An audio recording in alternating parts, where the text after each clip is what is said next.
Hello, welcome to the maiden edition of KEVWESPEAKS.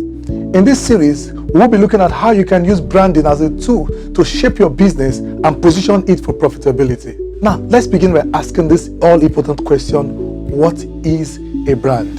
Simply put, a brand is the way a company, a product, or an individual is perceived by those who experience it, which means that brand is all about perception.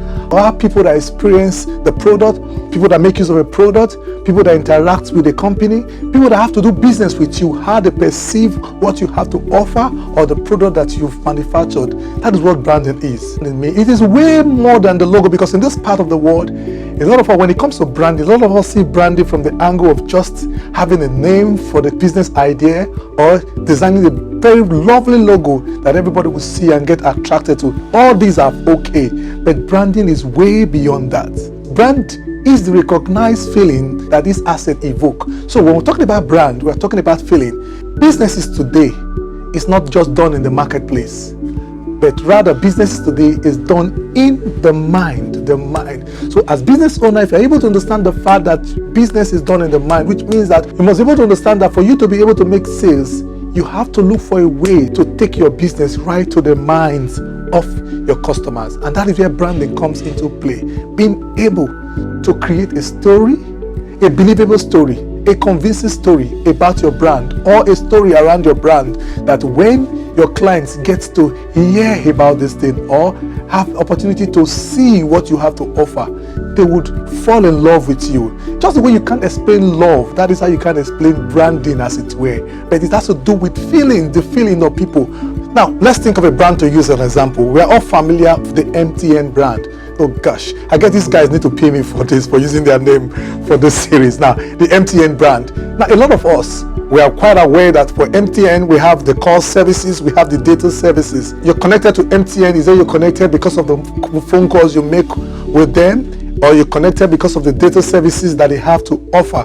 But you must understand that the MTN data is not just the call or the data services. These are just the products that MTN has to offer. The MTN brand is way beyond the data services or the call services that they have to offer you. One of the strengths of MTN is the kind of adverts that they keep bringing out from time to time.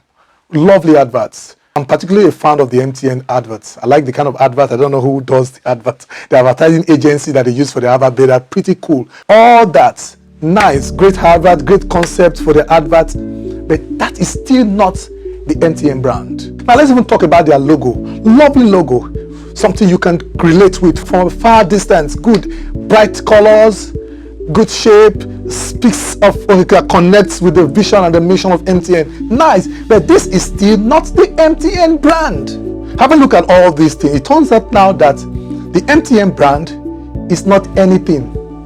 You can hold it, you can touch it, because the MTN brand lives in the mind of their customers. Now, the MTN brand is not in the logo, it's not in the advert, it's not in those things you feel that those services that MTN have to offer. Rather, the MTN brand is in the mind of the MTN customer. The brand is simply perception, which means that brands are perception. It is how people see your product. It's how people see the services that you have to offer.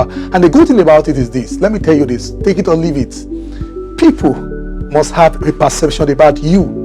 They must have a perception about your business. They must have a perception about your organization. They must have a perception about what you do. But you must understand that the best way to go about this is that you must be ready to write a story that you want people to tell about your product, which means that if you sit down as a business entity, if you sit down as an organization, if you sit down as an individual and allow people to write a story for you, they will write a story based on what they perceive about you. But the good thing, what branding does is this: you on your own sit down, create a story and make them to see your company in the light of the story that you have written for your brand. That is what branding is. So which means that those of us that feel, come on, I don't need branding, I don't need to brand my business, all I just need to do is to manufacture the product, is to come up with a service and push it out into the market and expect people to patronize me. What you are doing in the essence is that you are living your brand, you are living your business, you are living that product in the hands of your would-be investor, for them to be able to create a story for you. And remember, like I said, if you don't come up with a story, people will come up with a story for you. And the story, whatever story they come up with, will determine how they will respond to your product. Like we always say, people's perception is not your reality, but it is their reality. And when it's time for them to take decision, the decision is based on what they perceive about your product, what they perceive about your organization, what they perceive about what you do. And that is why branding must be taken serious. You must take out time as an organization. You're into you manufacture a particular product, or you render a particular service. You must take branding seriously. The whole essence of this series is, this is what I do.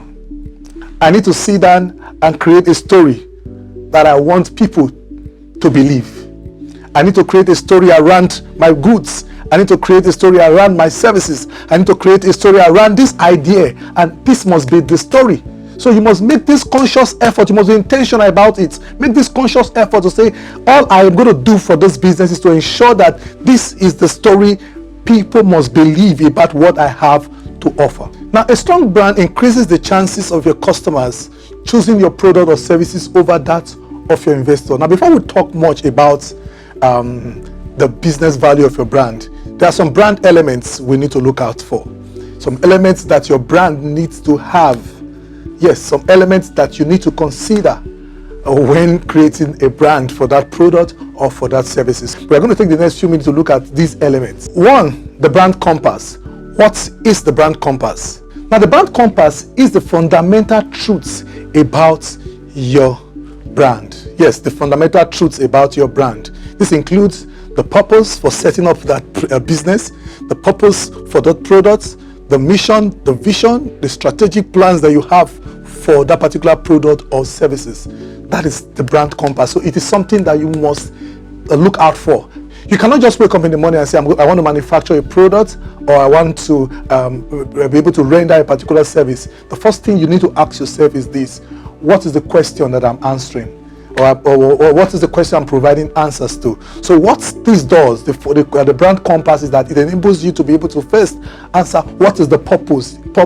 Now, remember this popular saying that says that if the purpose of a thing is not known, abuse is inevitable. So as a brand, you must be able to define your purpose from the word. You see, I decided to bring this brand compass first. It is very intentional. You must first define what is the purpose behind this service that I'm offering. What is the purpose behind this product that I've manufactured? What is the purpose behind this organization? What is the purpose? You must be able to give answers. Then you let us know, you let your clients know the mission, you let the client know the vision, because come on, you must have a roadmap. You must have where you're going to. Remember, if you don't have where you're going to, people will not be able to join you in the journey. So the moment they're able to understand that this is where this product is heading towards, this is where the organization is going to, it is easy for them to key in. So you must be able to pay attention to your brand compass. The next is what we call brand personality. Brand personality. Now, let me explain this to you. It's a simple way for me to be able to push it down to you. Now, if your brand is a person, what kind of person will your customers be interacting with? Now, let me make it much more easier.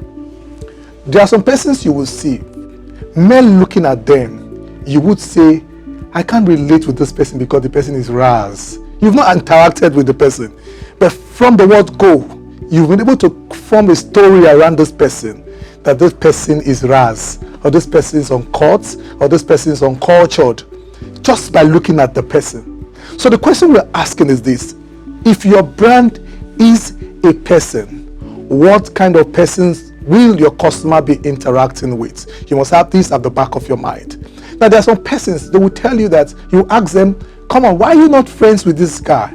He will tell you that the reason why he's not a friend with this guy, why he's not a friend with this guy, is because to him, this guy is not in the same class with him. So you ask yourself this question: what is the yardstick for classifying people? Why will somebody wake up one morning and say he can't interact with someone, or he can't do business with someone because he feels that that person is not in the same class with him? It is simply perception. So if your business, if your product, if your organization is a person, How will people perceive that person?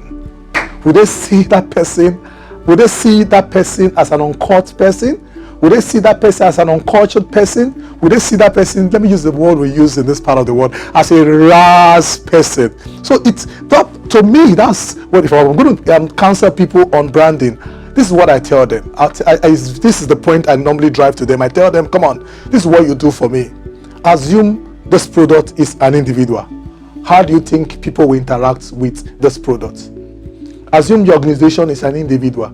How do you think they will interact with the product? So because if we are able to bring this thing, that this word branding that we say is not something you can touch, it's not something you can hold on to, but rather it is something you can feel, it's something that has to do with the mind. If you're able to make your product, that service, that organization, if you're able to make it to be human, you're able to build it, you're able to visualize it to become human, to say, okay, this is my organization, this is my product, this is my service. The question is this: who are the set of persons you feel? Because the problem we have is that most times you create products for a certain set of persons, but these persons, they are not interacting with you. These persons are not willing to respond. They are not ready to even listen to you. They are not ready to even patronize you. It gets you confused. It becomes very frustrating, because the reason why you are in business is for you to make profits. Now you are in business, you are not making profit because the people that you are provided a product for, they are not ready to do business with you. They are not ready to patronize you. Why? Because the product that you have created does not fit into their class. You see what I'm trying to explain? That's the personality of a brand. Brand is called brand personality. So you must be able to see that and say, come on, what is the brand personality of my brand? What is the brand personality of my business? What is the brand personality of my product? Once, as a business owner, if you're able to understand this very well, it will be easy for you to position your product. You will know that, come on, this product, this service, this thing that I'm offering the world, it is meant for this set of persons. And this is the kind of thing, or this is the way this set of persons want their things to look like. So you will structure your organization. You will structure that product. You will structure that service to meet their specification. That's the word, because you are not creating this product for yourself, rather you are creating it for your client. The next we are going to be looking at is competitive advantage. Competitive advantage. This is the last one we're going to be dealing with today, because our time is fast spent. So we'll quickly run through this, and in our next episode we'll be dealing more of these elements. Your competitive advantage, simply put, is the thing you do better than other business. Now, the problem we're having this day is because most businesses, there's this copy and paste syndrome. Yes, I use the word copy and paste syndrome, where everybody wants to do things the way everybody is doing it. You understudy. It's not a bad thing for you to understudy an organization. Fine, you must do that. It's okay for you to understudy an organization, but outright copying and pasting, we destroy the uniqueness of your brand, because you must be able to have your competitive advantage, because that is what stands you out. What is it that will make people to stick with your brand over time? Now, as an organization, you must be able to define your competitive advantage. Is it in the area of pricing? Is it in the area of job delivery? Because the moment you lose it, you have lost the uniqueness of your brand. Now, developing a framework for your business that takes into consideration the brand's unique value, the competition that you are up against, and even the customers you serve, will enable you position your business for profitability. Wow, I wish I can go further than this, but not to worry. But today we have been able to look at elements like the brand compass, the brand personality, and the competitive advantage. Next week, Tuesday, come on, it's going to be loaded. We'll be looking at things like the brand promise. A lot of these elements you need to put into consideration when creating a brand for that product or services. I hope you've been able to learn a lot from this series, but you're going to do something for me. Do well to help share this video across all social media platforms, Facebook, Instagram, or Twitter, even your WhatsApp status. You might just be providing the solution that young entrepreneur is looking for to be able to scale his or her businesses. Thank you very much for taking our time to be part of this episode. Same time next week, we will be here again to discuss some of these elements that you need to put in place for you to be able to scale that business. Yes, you need to scale that business. You need to move that business from where it is now to that place that you've always desired for your business. And one of the best ways to do it is to take your business right to the mind of your customer. Thank you very much. I remain Kel Modupe, and I am a brand.